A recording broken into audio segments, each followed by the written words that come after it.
The Adventure of Isaac Saddlesore and the Wicthes of Drenn, or The Dancing Ladies. Part 4. The Resident Retainers.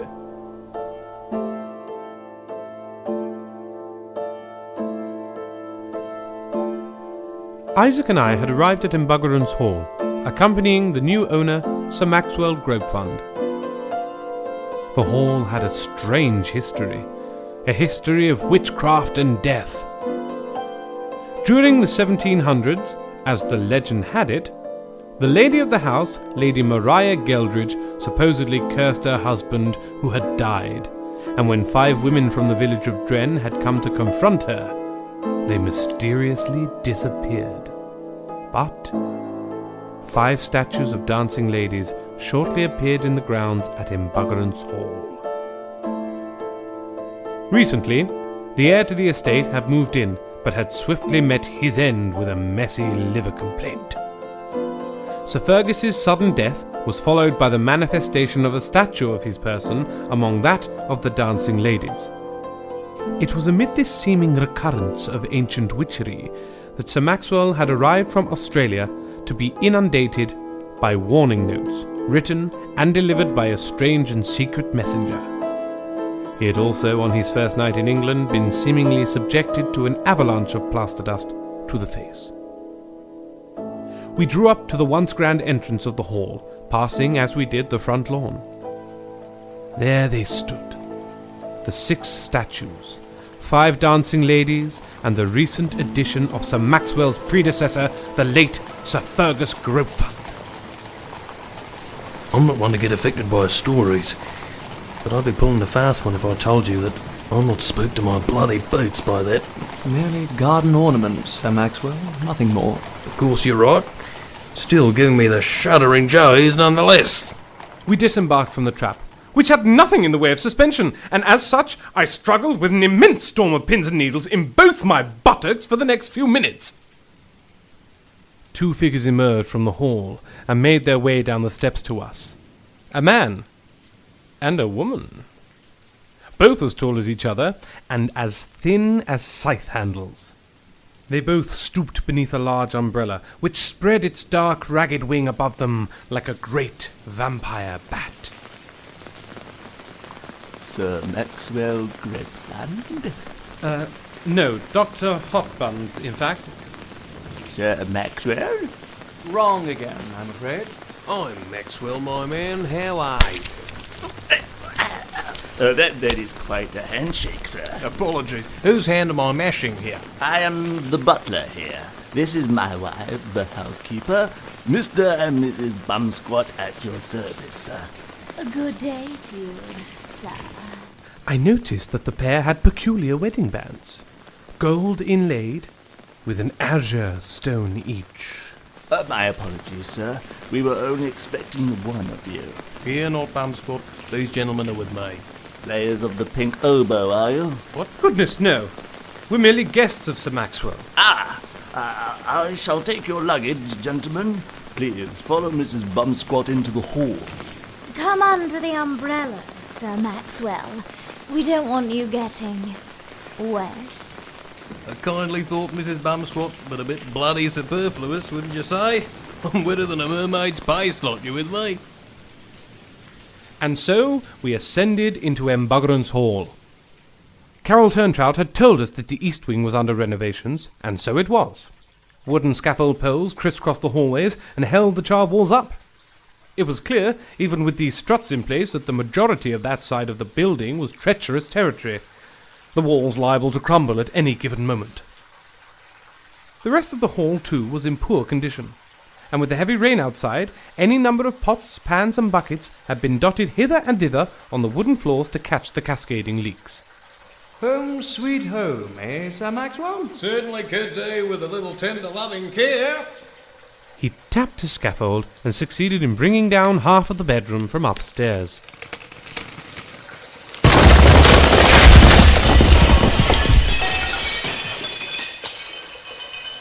That's your room, Saddlesore. Great. Do be careful, Sir Maxwell. Stay close to me, if you please. The building can be dangerous. I shall take you to the dining room. There are some refreshments waiting. The gaunt, pale woman drifted on ahead of us like something from a horror story. She is right, sirs. Best keep close. Bumsquat! Do not creep up behind me like that. I am heavily armed and I have the reflexes of an anxious ferret. The man stared with sunken eyes at my unsheathed stoker with deep uninterest. He was a towering marionette of greasy bones, looming and reeking like an imposing edifice of bony beef dripping, or grizzled stew. I apologize, sir. Do go through. We went through into the dining room, and there, dominating the wall above the serving bench, was an enormous full-length portrait of a woman. She was dressed in a deep purple velvet gown, her hair worn high and powdered in the 18th century style. She was undeniably handsome, if stern-looking in the face. But her fierce eyes bore down on us and seemed to pierce through to my very heart. She cuts an imposing figure, doesn't she? How is anyone meant to eat with her staring down at you? She's got a face on her like a half-sucked mango. That is Lady Mariah. The last of the Geldridge witches. It's a crying shame that wasn't in the East Wing in the fire. Oh, but it was. And it survived unblemished. You two are the life and soul, aren't you? I can't wait to see what your bedroom's like. Is it in the basement? You speak strangely for a vicar, if I may say so, sir. Oh, my. A humorous but understandable misunderstanding, Bumsquat. I am merely dressed in this clerical garb for a jape.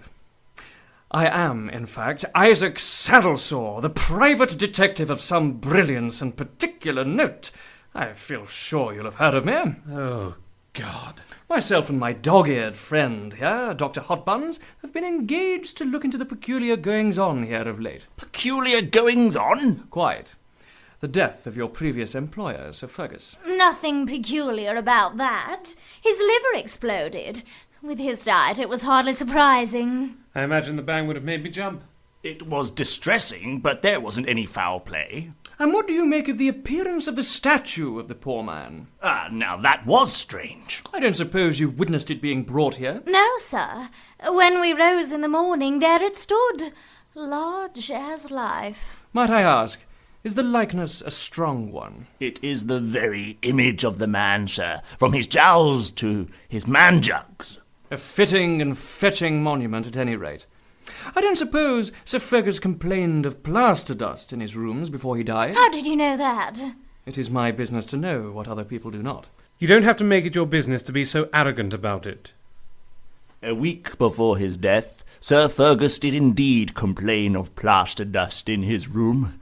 We assumed it was nothing more than the dilapidation of the hall. I don't believe this. What a blinding coincidence. Whilst we stood under the fearful gaze of the portrait of Lady Mariah, Saddlesore explained the reason behind these curious events. His theory was about to blow this case of my mind open wider than a tart's legs on payday. No coincidence at all, Sir Maxwell. Both you and Sir Fergus have been victims of devilish nighttime mould-taking. What? You heard it right, chaps, and Mrs. Bumsquat. You were visited that night in your hotel room, Sir Maxwell, by a person or persons unknown, who proceeded to take a plaster mould of your face whilst you slept. That is what the passkey was for, you see, so that the fiends could enter the room without disturbing you or the staff, and go about swiftly and silently slathering your mug in plaster of Paris. It was then only a case of waiting for the plaster to dry, and so remove the mould and steal away before you woke. Of course, the removal of the plaster would unavoidably leave dusty residue upon the subject, but one imagines that the long wait for the mixture to set would make even the steadiest of nerves raw, dictating a swift exit as soon as was possible. That is patently absurd, Saddlesore. Are you suggesting I could sleep through someone pouring gunk on my face and not move whilst it hardened like rock over my noble brow? That theory is as idiotic as you are arrogant. You can protest as much as you wish. It is not my blood pressure after all. But I tell you, that is what happened. all evidence points that way, and when all other options have been eradicated, what is left, however improbable, must be the answer. Risk my fun bags! Why on earth would someone wish to make a mould of Sir Maxwell's face? Or Sir Fergus's face. May it rest in peace. May it rest in... Shut up, Hortense! I tell you it didn't happen. It did, Sir Maxwell, I assure you. Don't talk to me like that, Horatio. Not in front of the master. Oh, what, Hortense? Turn it up, would you? The men are trying to talk. Bulldust, Buckley's bloody chance, Saddlesore. I would have woken up. I know someone who won't be sleeping in my bed tonight. You can think again about buying that riding crop too, Horatio. Chaps, It wasn't my idea to buy it anyway. It was you that pulled out the curtain ties the other night. My neck's still red raw. chaps, Maxwell, I have thus far been little interested in your ideas of what is or what is not possible, but at this moment it is reaching even further depths. I won't tell you again, it did happen. No, it damn well didn't. chaps! And I suppose you didn't like me clawing my nails down your back either. Good grief! Kiss me, you filthy she-hound.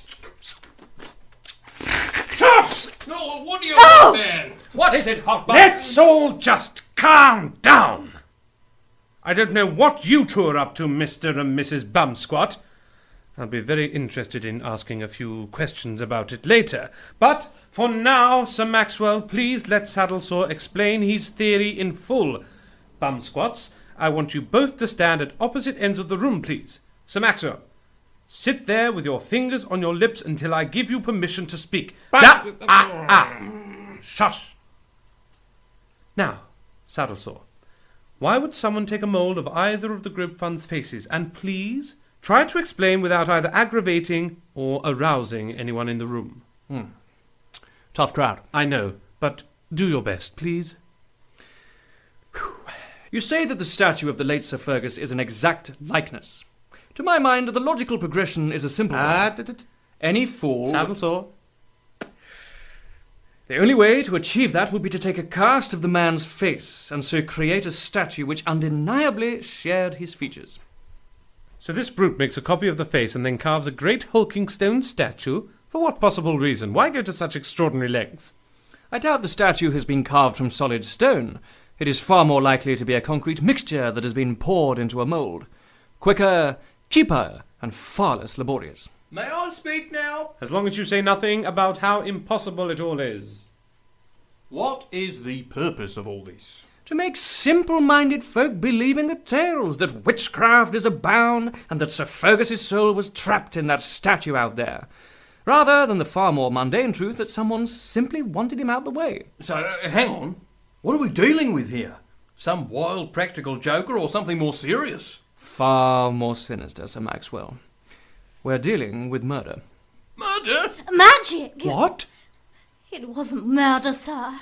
It was magic. Bumsquat, can't you keep your wife on a leash? Not whilst we're working, sir. What do you mean, Mrs. Bumsquat? You city gentlemen are too quick to dismiss the dark forces. You don't know. You've not seen the things I've seen. Quiet now, Hortense. But the evidence, Mrs. Bumsquat. Evidence? I know what I know.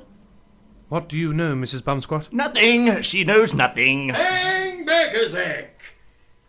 If I've had the face pack treatment, same as Fergus, does that mean some geezer wants me to come a gutser and cark it? Why don't you ever speak English, you ex-convict? Listen, mate, I've just about had all I'm going to take from you. Who the bleeding bloody blazes do you think you are, anyway? Just some jumped-up, pommy bastard with far too much to say for himself, am I right? You are rarely right, Mr. Maxwell. You are one of the biggest dunderheads I have ever met. And I live with hot buns here. Have a care. No man crosses me, Saddlesore. I'm a dangerous man to fall foul of. See here! He stepped swiftly forward, seized Isaac's forearm, and bent it into a curve with his huge brown hands. Great Gunzers! I'm going to unpack. Bumsquats, take me to my room. Yes, sir. What an amiable fellow. Well, you will goad folk, Isaac. I have some herbal ointment for such a wound. I do not need your voodoo soups, Mrs. Bumsquat. I shall take the next train back to London and see a humane and sterilised physician, thank you. But after I faint, I think. Despite my protestations that he shouldn't travel with his arm broken in 5 places, Saddlesore insisted that he would not be treated by either a hocus-pocus merchant or, worse, a country doctor. Mrs. Bumsquat and myself bound his arm in a splint, using part of a fallen beam from Sir Maxwell's earlier accident, and Saddlesore injected himself with a cripplingly strong solution of cocaine to take the edge off of the pain. He took the trap back to the station and was gone. On his parting, he managed to convey through his dazed state that I must keep my eyes peeled and to report to him by post anything and everything I saw and learned.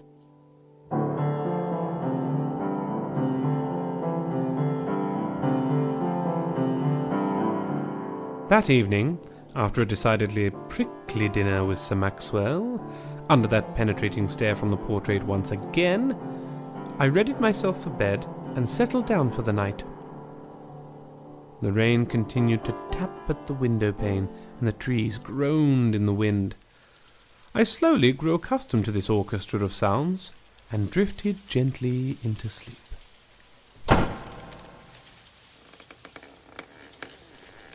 I was then woken by a noise inside the building, and sat bolt upright in my bed.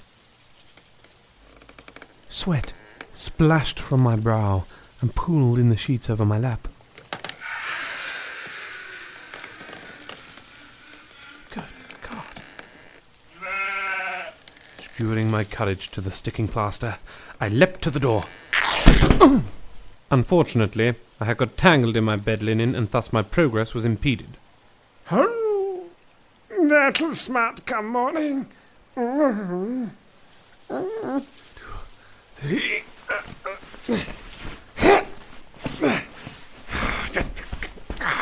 not hard. It's not hard.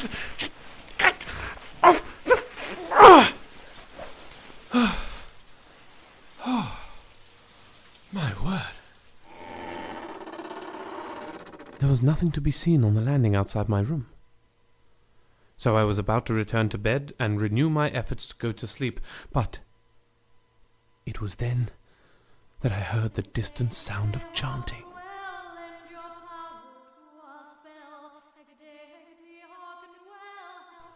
My guts turned to slush, and my blood ran colder than Italian ices. The chanting was incessant, and drifted up from the bowels of the hall. I decided to wake Sir Maxwell and investigate. 2 minds are better than one, and besides, I was properly bricking it.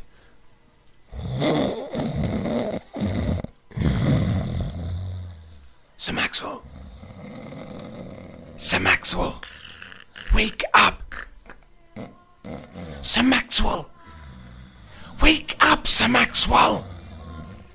Arise, you Australian tad! Holy headpiece! Not now, Mother. I've got the chooks to pluck and boil. I suppose that answers the question as to how he slept through the nighttime mould making. Oh, dash it all! Wait! Sir Maxwell! What the boomerang blazes? Hot Buns, what are you doing sneaking round my room? Listen! Struth and sinners. It's bloody eerie, to put it mildly. Where do you think it's coming from? I'm not sure, but it's definitely downstairs somewhere. I armed myself with my trusty cosh, and Sir Maxwell gripped something he called a bush knife, though why he couldn't use a razor for that, I don't know. We traced the sound of the supernatural chanting to the library, which we found empty. The noise is definitely stronger in here, but there's only one door in and out of this room. Sir Maxwell! Come over here by this bookcase. The chanting seems to be coming from beyond these shelves. You're right.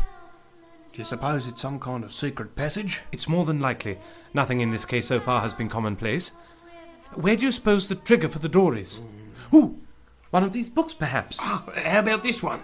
Guide to Priest Holes and Surreptitious Passages by Ivor Secret.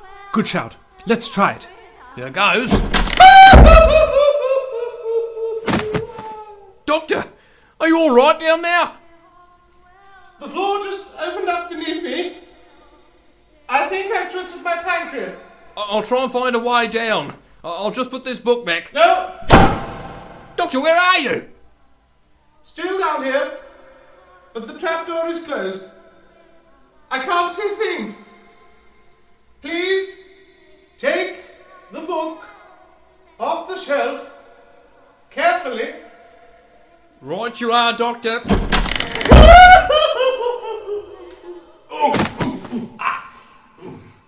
All right, I think I've got this figured out now.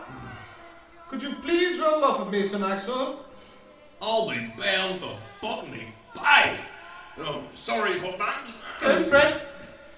Who needs both kidneys? Now, I can see an exit over there.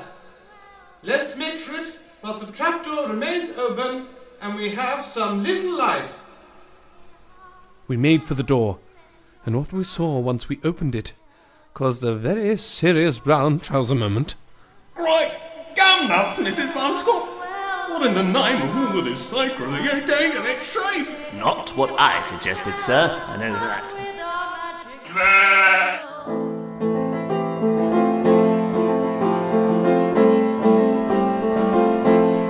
In the resident retainers, you heard Roger Parkins as Hot Buns, Lewis Alcock as Saddlesore, Callum Hale as Maxwell, Darren Gosling as Bumsquat, Naomi Felton as Mrs. Bumsquat, with all original music by Dylan Alcock.